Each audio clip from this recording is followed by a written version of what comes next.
Sonic is finally turning into a 35-year-old man this year. And you know what that means. He's fighting old enough to become a US president! Yes!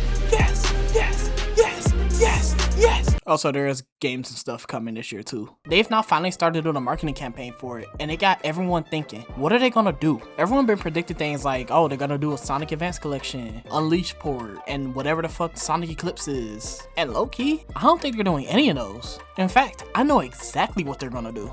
At least for the games, I don't know what they're gonna do after that. But today, I'm gonna talk about what I know Sega is gonna do. Starting with...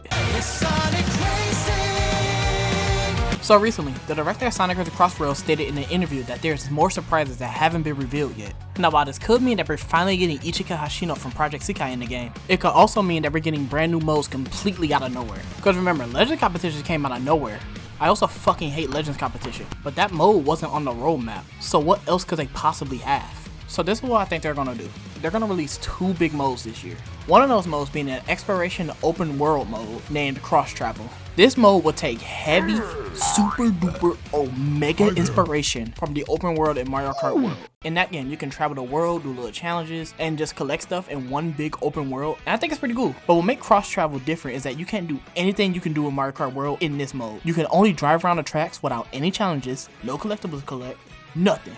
The world ain't even interconnected. You have to go through a menu and choose where you want to go next. I remember in an interview I did with Takashi Iizuka that he wanted to make a mode that's nothing like anything done before. And he said, and I quote, "I want to make some bullshit." And I think this mode is exactly that. I think this is pretty cool because I don't really like the idea of having a huge open world to explore. I'd rather do this instead because I'm a pretty simple person who don't really like any excitement or changes in their life. I like my food without seasoning, and pepper is a little too spicy for me. Instead of going out to party, I stare at my wall and contemplate what to do tomorrow. And I fucking love watching Friends reruns. It gets me so giddy. And I'm sure there's many others who are just like me waiting for a mode like this to exist. And I can't wait for Sega to finally reveal this. The next mode I want to talk about is actually a big one. There's gonna be a story mode. But this story mode is a little different from the others because of the new writing direction. There's no dialogue, cutscenes, or any new gameplay mechanics. You're just playing Grand Prix again, except it's different because now there's an implication of a story happening off screen. As you're playing, you'll notice your mind thinking of potential story beats that they could have done instead, and that will make this mode work. In an interview I did with Ian Flynn, he teased this new writing direction, saying, and I quote, "Those stupid fucking Sonic fans keep saying that I can't fucking write. I'll show them who can't fucking write. I'll fucking show them."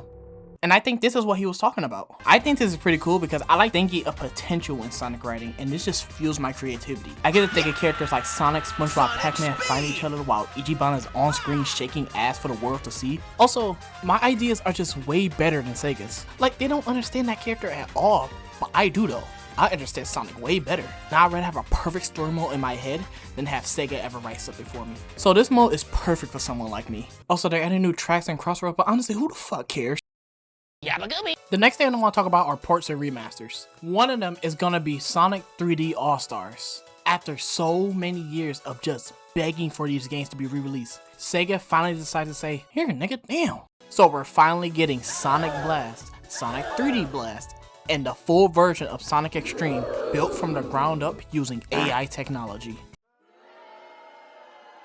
At least, that was the original plan. After Sega realized that AI is for diaper-wearing, doo-doo munching, smooth-brain, incest-loving dorks, they decided to cancel that version of the project. Instead, they're just gonna drop the ROMs for like $70, maybe like make it HD, maybe add some 3D viewable island, a t-shirt, I don't know. I'm glad they're doing this because Sonic Extreme is finally playable for the first time ever, and I get to finally see how fucking dog shit this game was gonna be. Like, what the fuck am I looking at? But for an actual remaster, I don't know, bro. Sonic X Shadow X Silver Generations Lost World, I don't fucking know, bro. And now for the final thing I'll leak. The 35th anniversary game is gonna be an open zone Sonic game in the same vein as Sonic Frontiers.